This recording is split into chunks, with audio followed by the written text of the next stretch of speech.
আসসালামু আলাইকুম প্রিয় এসএসসি এবং দাখিল পরীক্ষার্থীবৃন্দু। কেমন আছেন সবাই? আশা করি আল্লাহর রহমতে আপনারা সবাই ভালো আছেন। আপনারা ইতিমধ্যে জানেন যে ১০ তারিখ আপনাদের এসএসসি এবং দাখিল পরীক্ষার রেজাল্টটা কিন্তু প্রকাশ করা হবে।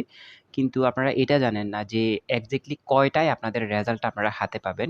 তো এই বিষয়গুলো নিয়ে আলোচনা করব ইনশাআল্লাহ। সম্পূর্ণ ভিডিও দেখেন। আর আপনি যদি আমাদের চ্যানেলটাকে এখনো সাবস্ক্রাইব না করে থাকেন, এখনই করে ফেলুন, কারণ পরবর্তী সকল আপডেটগুলো আপনাদেরই জন্য। ইনশাআল্লাহ আমাদের সঙ্গে থাকলে আপনারা অনেক উপকৃত হবেন।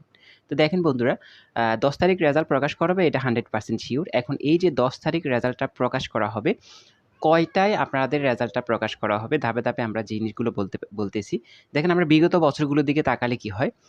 আমরা জানি যে সংবাদ সম্মেলনে কিন্তু রেজাল্টটা কিন্তু হস্তান্তর করা হয়। সেটা হচ্ছে ১২ টার সময় সংবাদ সম্মেলন করা হয়। সংবাদ সম্মেলনে রেজাল্টটা কিন্তু হস্তান্তর করা হয়।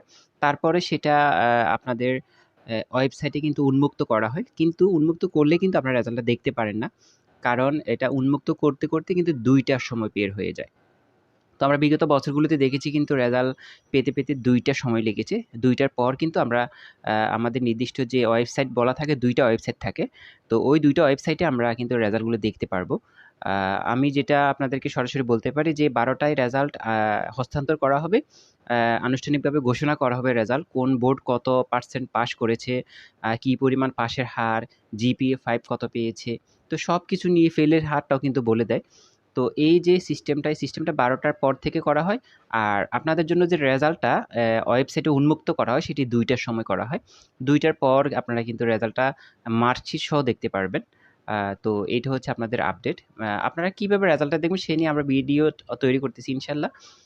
অবশ্যই আমাদের সঙ্গেই থাকবেন। আরেকটা কথা বলে রাখি, আ গতবার বলেন, তার আগেরবার বলেন, কিন্তু ২ টা ওয়েবসাইট ছিল।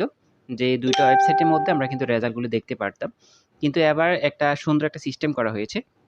সেটা হচ্ছে যে প্রত্যেক ৮ টা বোর্ড আছে। ৮ টা বোর্ডের প্রত্যেকের নিজস্ব একটা করে ওয়েবসাইট থাকবে। সেই ওয়েবসাইট থেকে তারা সবাই রেজাল্ট দেখতে পারবে। আপনি যে বোর্ডের হয়ে থাকেন, আপনার ওই বোর্ডের কিন্তু একটা ওয়েবসাইট থাকবে। ওই ওয়েবসাইটে আপনারা কিন্তু রেজাল্টটা দেখতে পারবেন। তো এই সিস্টেমটা ভালো একটা সিস্টেম। আ যদি ২ টা ওয়েবসাইটে কিন্তু যদি এত লাখ, লাখ মানুষ যদি একসাথে রেজাল্ট দেখতে যায়, তাহলে কিন্তু ওইখানে সার্ভার ডাউন করবে। এজন্য রেজাল্ট দেখতে হয়তো সমস্যা হতে পারে। তো এই যে রেজাল্টের যে আপডেট ছিল, সেই আপডেটটা আপনাদেরকে জানিয়ে দিয়েছি। ১২ টায় রেজাল্ট, ১২ টার পর আপনাদের সংবাদ সম্মেলন করা হয়। ১২ টার পর আপনাদের রেজাল্টটা আ হস্তান্তর করা হয়। বর্তমান সরকার যেহেতু চেঞ্জ হইছে, হয়তো একটু, একটু চেঞ্জ হতে পারে। বিগত আপডেটগুলোর কারণে আমরা সেই আপডেট আপনাদেরকে জানিয়ে দিচ্ছি। আ তো অবশ্যই রেজাল্ট কিন্তু যদি আপনি কোনো কারণে যদি ওয়েবসাইটে রেজাল্ট মিস করেন, যে রেজাল্ট ঢুকতেছে না, ওয়েবসাইটে খালি লোডিং মারতেছে, তখন আপনারা মোবাইল অপশনে গিয়ে, আপনার মেসেজ অপশনে গিয়ে আপনি বোর্ডের নাম ১ম ৩ অক্ষর দিবেন। বোর্ডে মেসেজ করে মোবাইলে আপনারা সেই রেজাল্টটা জানতে পারবেন। তো অবশ্যই আমাদের সঙ্গে থাকেন। পরবর্তী সকল আপডেট পাওয়ার জন্য আমাদের সাথেই থাকবেন। চ্যানেলটিকে সাবস্ক্রাইব করে রাখুন। আপনার বন্ধুদের কাছে অবশ্যই ভিডিওগুলো শেয়ার করতে পারেন। আপনার কোনো মূল্যবান মতামত থাকলে আমাদের সেটি কমেন্ট করে জানাতে পারেন। ভালো থাকবেন। পরবর্তী ভিডিও পাওয়ার জন্য অবশ্যই আমাদের সাথেই থাকেন। আসসালামু আলাইকুম।